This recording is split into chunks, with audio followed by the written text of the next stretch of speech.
Abusuya, yamama kwa aba from koso eba POG Media.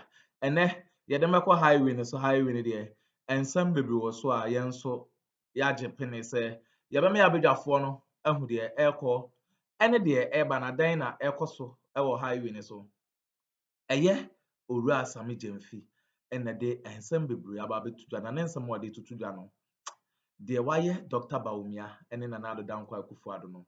Enye asem ketewa kwa na sisi ano Ghana no yekọ yewo dum so mu enye se yekọ yewo dum so mu a obeda sorry ye dum light we na abeya a esum ene edundum na yekọ bet NPP amanye ko na kire se enye dum so ene yewo na omo de ene ye dum siesie omo fa timetable bia so embai obeda asọrọ na yesi we ye dum light obefa ha yesi ye dum light away ena S.Gyamfi aba je Dr. Bawumia ene na Addo dankwa Akuffo ho adwuma say they are all useless almost so ye incompetence and there waka ensem papa waka ensem a wasan so expose Dr. Bawumia and try ucha ewo na Addo dankwa Akuffo amamum no oye no mate sem no say omo NDC for no there 2024 about one there omo na enkonimdi no ebe omo na Dr. Bawumia de yeka obi a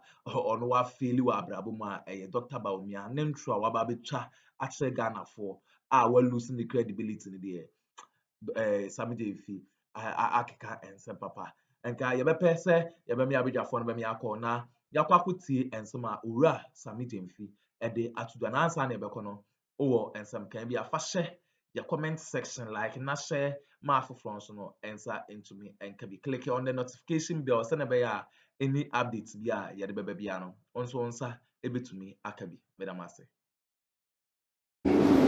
Even though the country is in this darkest hour, a new morning is beckoning, and very soon we will see improvements in our living conditions. Let's talk about improvements in living conditions. People say that when you in the NDC make statements about things being so bad, you are not saints either. They say that Ghanaians do not forget, and that 7 years ago may be long, but may have been very recent, and we remember everything that we went through. We are complaining about Doomso now, but it's just been a few weeks. Yours took months. So they say that you don't have, you cannot, what's the word? You don't have clean hands when it comes to these matters of governance. How do you respond to that? Well, you see, governments are formed by political parties or by human beings. And to the extent that human beings are fallible, you cannot have a perfect government anywhere in the world. So we in the NDC don't claim perfection. What we claim is that we have a more transformational vision and agenda for the country. And anytime we are given the opportunity to govern this country, we focus on pursuing true development nationwide, inclusivity, and progress for all and not a select few. And our track record is there for everybody to see. We take responsibility for problems and we fix those problems. We built this nation. That is what the records show. You made mention of Doomso, for example. Doomso was not the creation of His Excellency John Dramani Mahama and the NDC. Even before 2012, you know, Ghana had recorded Doomso in 1984. We had recorded Doomso in 1988. You recall the infamous decision of then President Akuffo to send pastors to Akosombo Dam to pray. 2007. 2007 for rains to fall. You know, so we recorded Doomso in 84, in 1998, 99. That's at the tail end of the government of Jerry John Rawlings, and even at the tail end of the government of President Akuffo. And that problem was largely because successive governments had failed to make significant investments in increasing generation in consonance with increasing demand. When you say successive governments, your party has been in power the longest. I mean, if you look at Ghana's age, we are at 67. Have done like half of that age as a political grouping. So you should be the one and that is why we have results to show for in all sectors. If you want, let's start from education. Look at the public universities we have today in Ghana.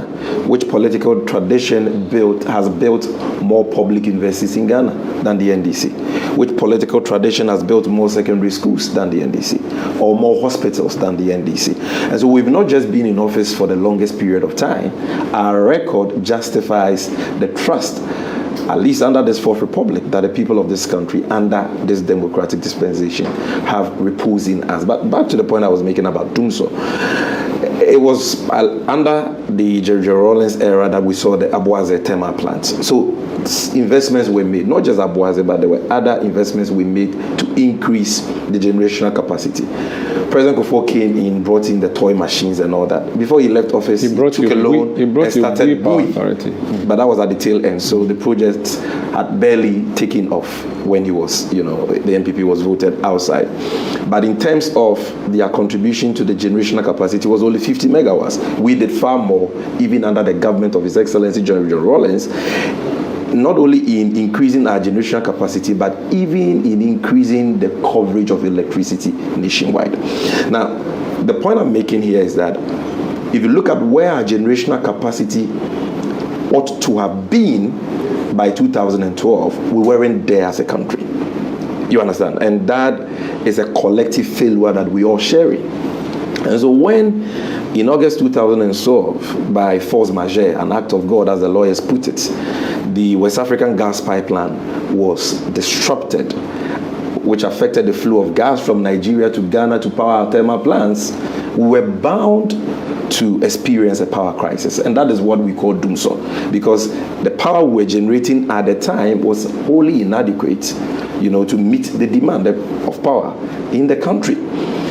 But even though this problem was an inherited problem, you realize that we didn't go about making flimsy excuses. President Mahama said, I'm the president, the buck stops with me. I take full responsibility for this problem, and I am promising you to fix it in the State of the Nation address before the August House of Parliament. And by the time he was leaving office, he had fixed the problem. In fact, in Nana Addo Dankwa Akufo-Addo's true State of the Nation address in 2016, he stated categorically that President Mahama had fixed Dumso, but deserved no credit for fixing the Dumso because he created it and that he fixed it at greater cost.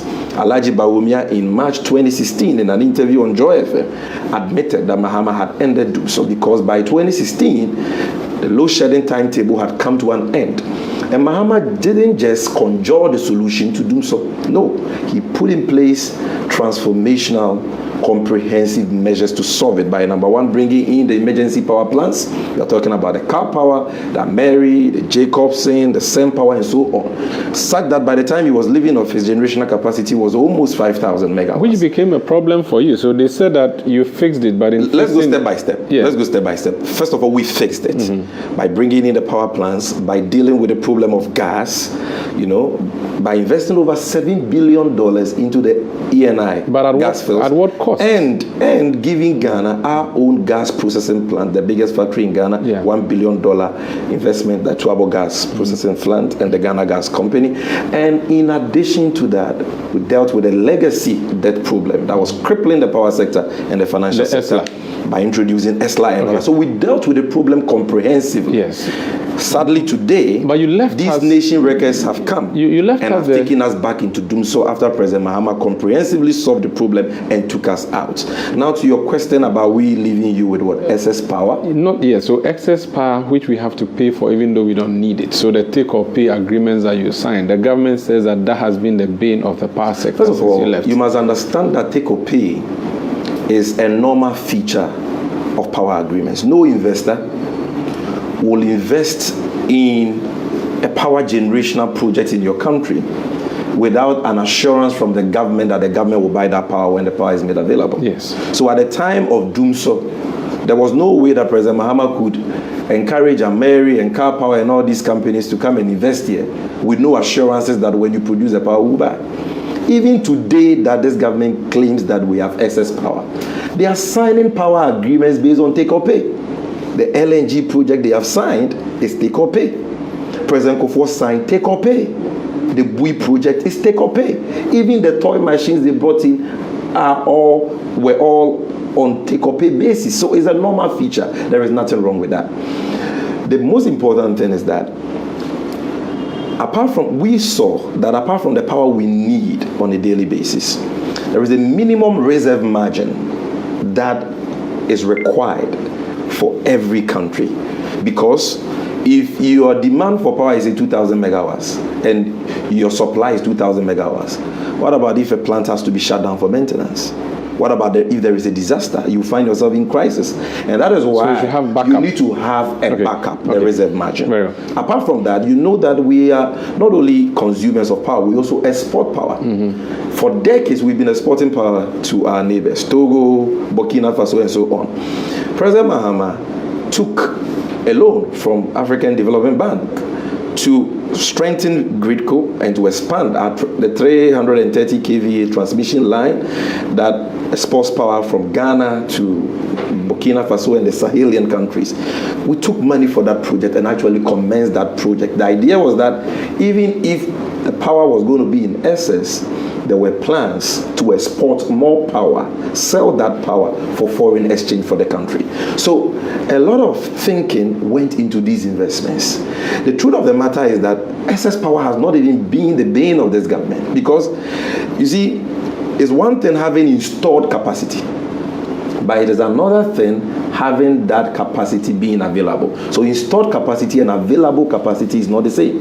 Akuffo can have a certain installed capacity, but based on water levels, the available capacity may be so low. You understand? So if you look at available capacity, you realize that even as far back as last year, last 2 years, there were times that we were experiencing shortfalls. The problem we have on our hands is this: why should we be experiencing starvation and hunger in a time of a bumper harvest? It was okay to experience doomsday in 2012 or in 1999 or in 1984 or 2007 because the power was simply not available.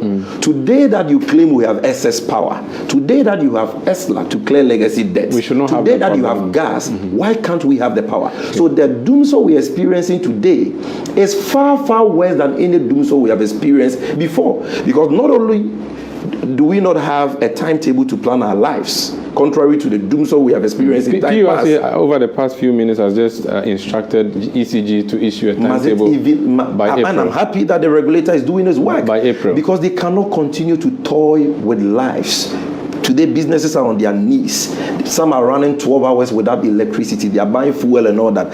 The least government can do is to be candid about the problem. Publish a load shedding timetable so that people can plan their lives. They said that it is a local this dishonest, insensitive government is refusing to do this basic thing. The ECG says they are doing a local issue that they are dealing with, so there's no need to do a timetable. You know that the current crop of and there are issues about transforming the current leadership of this ECG we have in Ghana today are not only incompetent, but they are also very dishonest. The problem we have is a money problem.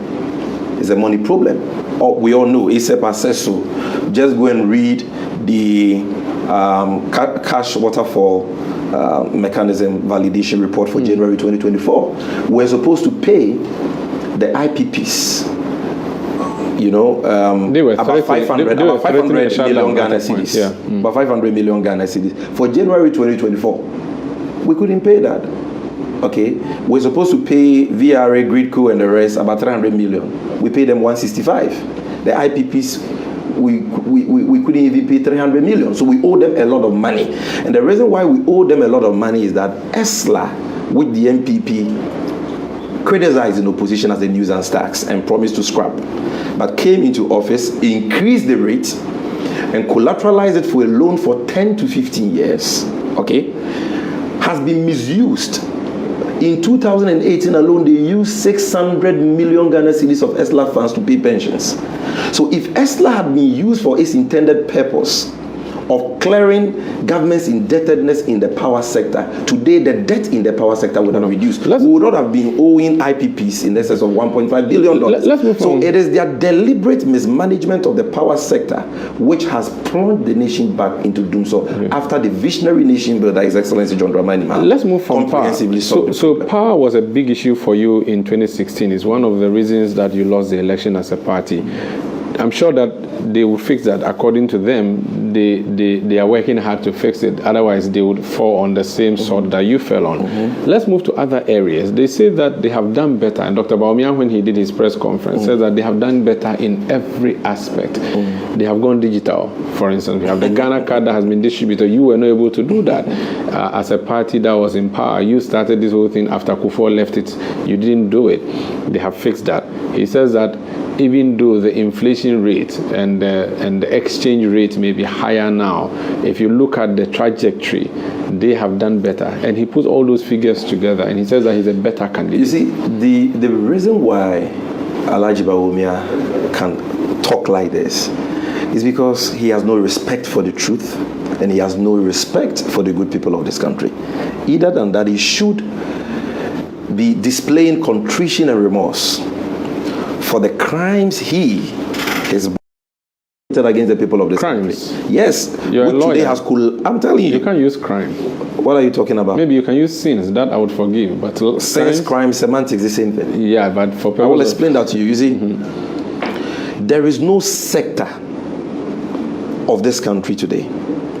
There is no matrix today which is better today than it was in 2016 when we handed over power to them. Let's start with the economy.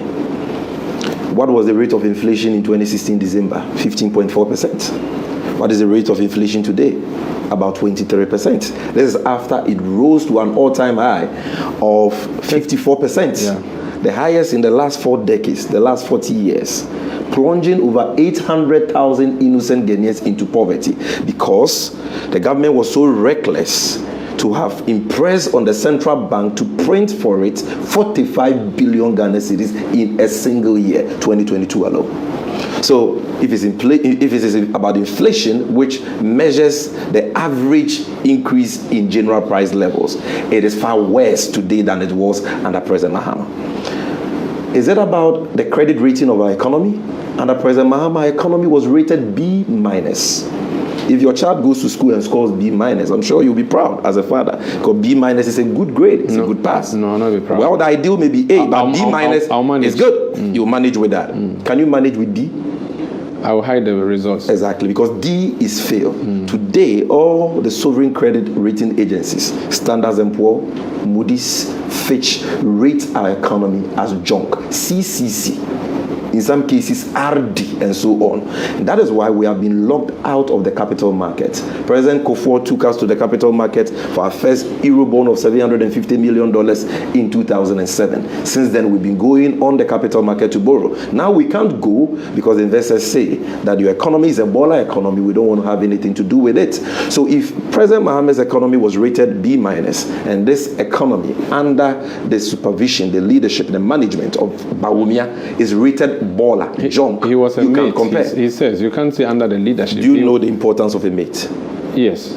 You see, he can say he's a mate, but you know he's not a mate. The mate just opens because the under door. our democratic dispensation, vice presidents are co-drivers.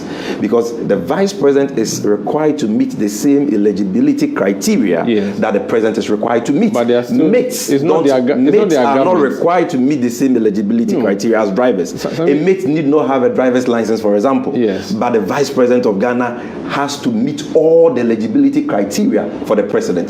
But it's not his government. Let's even grant him that he's a mate. It's Akuffo's government. But it was one ticket which was presented. Yes. It is not only Akuffo's government. But it's Akufo who chairs cabinet. It's Akuffo's government. It's an executive. And who chairs the economic management? That is just is a decision of the president to let him do, but it's not a constitutional dictate. So then why is he taking credit for so-called digitalization? Yeah, you want him to approbate and reprobate? No, he's choosing one sector. He says it's a digital part. How convenient that is. He's not doing that. That is an insult. We knew there was a finance minister. I know you're being sarcastic. No, I'm not being sarcastic. That is an insult to the sensibilities of Ghanaians. We had what's the name? Senior minister. What's his name?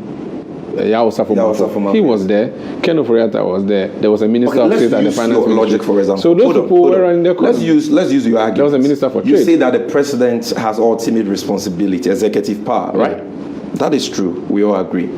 But you also understand that the president cannot be Minister for Agric, Minister for Roads, head of the economic management team, Minister for Education, and so on. He has to delegate that power to his appointees, including the vice president. Yes. So you know that the president can delegate power to his vice president, right? Yes, can, but may not. And responsibility, right? Yes. And you know that the president has the final say on what delegated power any member of his government has. Yes. Then I have news for you. Okay. In the 2018 State of the Nation address, President Akuffo said, thanks to the stellar leadership of the brilliant economist, Bawumia, our economy has seen some improvements. What was he telling you? He was telling you that in terms of the management of the economy, that delegated, even though he has the ultimate responsibility, he has delegated that to the vice president, and that is why he was giving him credit for the so-called gains the economy had made then. And so if, according to the president who has the final say on what power he has delegated to who, says that Bawumia is in charge of the economy, that settles it. What if just... Apart from that, what if that's Bawumia himself, the Bible says, by your words thou shalt be justified, by your words thou shalt be condemned. Bawumia on his own website says that he's the chairman of the economic management team. And he proceeds to tell us his work. He says the work of the economic management team has to do with shaping government's policy and guiding their implementation. That is not the work of a mere mate. In any case, mates are very relevant and important. You can be a good driver, but with a bad mate, you fail. Because the mate is the one who boards the passengers on. He's the one who tells you where the passengers will alight. He is the one who takes the transport fares. He renders the accounts. So you can be a very good driver, but you can be in bad business if you have a clueless, dishonest, corrupt mate. This mate is a very incompetent, useless, clueless, corrupt mate. I'm talking about Bawumia. And that is why he has failed in the primary responsibility that President Akuffo entrusted to him, which is the management of the economy. I'll let you make the point, but you could do without the offensive words. Like what? You do not. None of the words I've used is offensive. Show me one offensive word and I will draw. Them, I may... Yeah, show me one. Your use of the word useless, I think... What's the meaning of useless? It's an insult. Somebody who serves no useful purpose.